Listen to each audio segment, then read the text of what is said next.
Shalom, saya Pendeta Henry Dunan Sirait, senang bertemu dengan saudara kembali dalam program kita dari rumah ke rumah.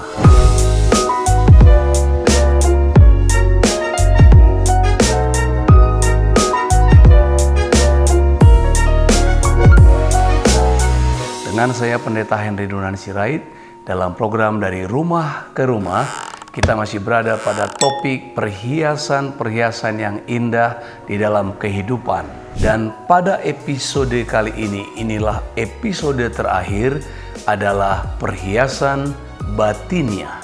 Dalam episode kali ini kita membaca firman Tuhan dari kitab 1 Petrus pasalnya yang ketiga ayat 1-4 yang berkata demikian. Demikian juga kamu hai istri-istri, tunduklah kepada suamimu, supaya jika ada di antara mereka yang tidak taat kepada firman, mereka juga tanpa perkataan dimenangkan oleh kelakuan istrinya. Jika mereka melihat bagaimana murni dan salehnya hidup istri mereka. Perhiasanmu janganlah secara lahiriah, yaitu dengan mengepang-ngepang rambut, memakai perhiasan emas atau dengan mengenakan pakaian yang indah-indah, tetapi perhiasanmu ialah manusia batinia yang tersembunyi dengan perhiasan yang tidak binasa, yang berasal dari roh yang lemah lembut dan tentram, yang sangat berharga di mata Allah. Saudara, dengarkan baik-baik, dikatakan perhiasanmu ialah manusia batinia yang tersembunyi dengan perhiasan yang tidak binasa, yang berasal dari roh yang lemah lembut dan tentram, yang sangat berharga di mata Allah. Saya tidak bermaksud mengatakan bahwa perhiasan-perhiasan lahiriah, emas, perak, permata, intan tidak berharga. Saya tidak mengatakan itu juga tidak berguna lalu kita buang. Tetapi yang mau saya sampaikan adalah bahwa perhiasan-perhiasan itu jika dipakai tapi tidak membawa dampak rohani, itu sama sekali tidak berguna. Jadi dia tidak berguna jika tidak membawa dampak rohani, dampak batinia, tidak membawa kebaikan bagi kehidupan kita. Perhiasan batinia bukan saja soal cantik dan indah, tapi soal kekuatan jiwa, kekuatan roh, keteguhan batin. Bayangkan dikatakan tadi bahwa seorang istri bisa memenangkan suaminya tanpa kata-kata. Kelemahan perempuan-perempuan biasanya menurut banyak ahli rumah tangga dan mereka yang banyak mengalami pengalaman-pengalamannya adalah justru semakin banyaknya berkata-kata, persoalan juga semakin berat. Dikatakan di situ bahwa perempuan-perempuan hendaklah tunduklah, bukan tanduklah suamimu, tapi tunduklah kepada suamimu. Jadi kita bisa melihat bagaimana di sini disebutkan perhiasan ini, perhiasan lahiriah ini adalah perhiasan yang sangat disenangi, dihargai oleh Tuhan. Itu sesuatu yang dihargai Allah, dan istimewanya perhiasan ini adalah tersembunyi. Dia tidak ada dijual di toko permata, di pasaran. Dia bukan perhiasan-perhiasan yang dijual di mana-mana. Dia justru didapat dalam persekutuan yang tersembunyi dengan Tuhan. Semakin perempuan-perempuan, istri-istri rajin bersekutu dengan Allah, memasuki hadirat Allah, berdiam diri di hadapan Allah, tersungkur dan bersyukur, justru disitulah Allah memperindah kehidupan batinia dia. Disitulah Allah memperkaya kehidupan batinia seorang perempuan itu. Itu sebabnya dikatakan dia menjadi perhiasan batinia yang mempercantik. Ada inner beauty, ada kecantikan batinia yang tidak bisa diberikan alat kosmetik apapun dan permata perhiasan manapun. Allah yang mendandaninya begitu rupa sehingga kepribadiannya menjadi sangat berharga. Selain tersembunyi, keistimewaan perhiasan batinia ini adalah tidak dapat binasa, karena dia bukan berasal dari material things yang ada di sekitar kita. Dia diciptakan, dijadikan bukan dari materi-materi yang ada dari hal-hal bendawi yang ada di sekitar kita, tapi dia diberikan oleh Allah. Yang ketiga, istimewanya dia tidak terbeli karena memang tidak ada dijual, dan dia tidak memerlukan uang yang banyak untuk membelinya. Justru seringkali dalam persoalan, penderitaan, masalah kita datang ke hadapan Tuhan, justru disitulah Tuhan memperindah kehidupan kita.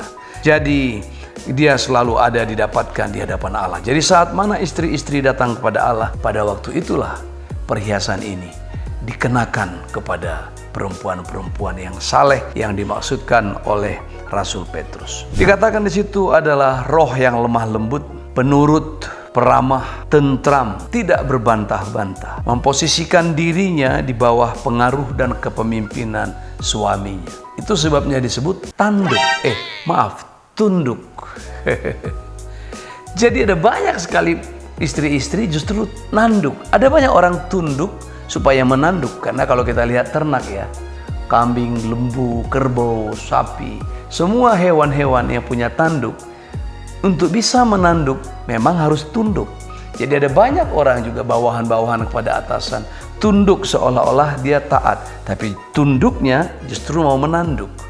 Tidak ada hewan yang punya tanduk mau menanduk lalu mendongakkan kepala, tidak. Dia selalu tunduk dan kelihatannya seperti taat, tapi tujuannya menanduk. Tapi perempuan-perempuan yang rohani, perempuan-perempuan, istri-istri yang diperkaya di dalam batinnya, dia tidak menanduk, tapi dia tunduk kepada suaminya. Tidak mendahului suami. Dalam bagian lain, Rasul Paulus berkata kepada Timotius supaya istri-istri dalam persekutuan community berdiam diri saja di rumah. Kalau ada hal yang mau ditanyakan, tanyakan saja nanti di rumah sendiri. Tapi dalam persekutuan diri, di dalam persekutuan bersama, baik di gereja atau di komsel atau dalam persekutuan kebaktian, hendaklah perempuan berdiam diri. Nanti kalau ada yang mau ditanya, tanyakan saja kepada suami. Artinya apa? Perempuan-perempuan yang didandani dengan perhiasan batinnya akan bangga kalau suaminya menjadi semakin besar. Dialah yang memperbesar suaminya. Dialah yang membuat suaminya berharga di pintu-pintu gerbang, dipercakapkan orang, menjadi buah bibir kebaikan di setiap tempat. Karena istri yang penuh dengan perhiasan batinnya memperkaya suaminya. Yang kedua, menaruh pengharapan kepada Allah. Perempuan-perempuan yang menaruh harapannya kepada Allah, bukan kepada gaji suaminya. Ada banyak sekali perempuan bisa tenang tentram karena mengandalkan pendapatan income suami. Tapi sungguh dengar baik-baik, istri yang diperkaya dengan perhiasan batinnya, dia menaruh harap dan pengharapannya hanya kepada Allah, bukan kepada pendapatan suami. Pendapatan suami penting, harus dikelola dengan baik. Suami yang baik mengizinkan dan memberikan hak penuh kepada istri untuk mengelola rumah tangga dengan manajemen keuangan yang baik. Tetapi dengar baik-baik, pengharapan kita harusnya tetap kepada Allah. Mau berapa tingginya pendapatan suami, pasang surut pendapatan suami, terutama pada masa pandemi COVID ini, hampir semua orang bersaksi. Perusahaan-perusahaan yang tutup, orang-orang yang kehilangan pekerjaan, upah yang diturunkan, pemangkasan di mana-mana, tapi itu tidak menyurutkan pengharapan perempuan-perempuan yang telah didandani dengan perhiasan batinnya untuk selalu berharap kepada Tuhan. Posisikanlah istri selalu di posisi di bawah pengaruh suami. Posisikanlah suami kita, suami Anda, persis di bawah Tuhan.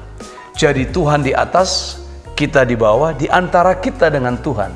Disitulah posisi suami. Tidak boleh ada yang mengisi posisi itu. Di antara diri istri-istri, perempuan-perempuan dengan Tuhannya hanya ada suaminya. Tidak boleh ada lain. Tidak boleh di bawah Tuhan pemimpin, di bawah Tuhan bos di kantor, di bawah Tuhan direktur-direktur perusahaan di mana engkau bekerja, baru suamimu. Tidak. Di bawah Tuhan adalah suamimu, itulah imammu. Setelah itu baru pribadi-pribadi yang lain. Jadi saya mau sebutkan bahwa apa yang dikatakan Petrus tentang Sarah. Sarah menyebutkan Abraham sebagai the Lord, tuannya, sampai dia menyebutkan bukan lagi suami tapi tuannya. Saya mau katakan inilah panggilan yang paling tinggi dan perhiasan yang paling mahal, yaitu perhiasan batinnya. Masih dari saya Pendeta Henry Dunan Sirait, dan sampai jumpa pada episode berikutnya. Saya berdoa kiranya Tuhan memberkati saudara. Shalom.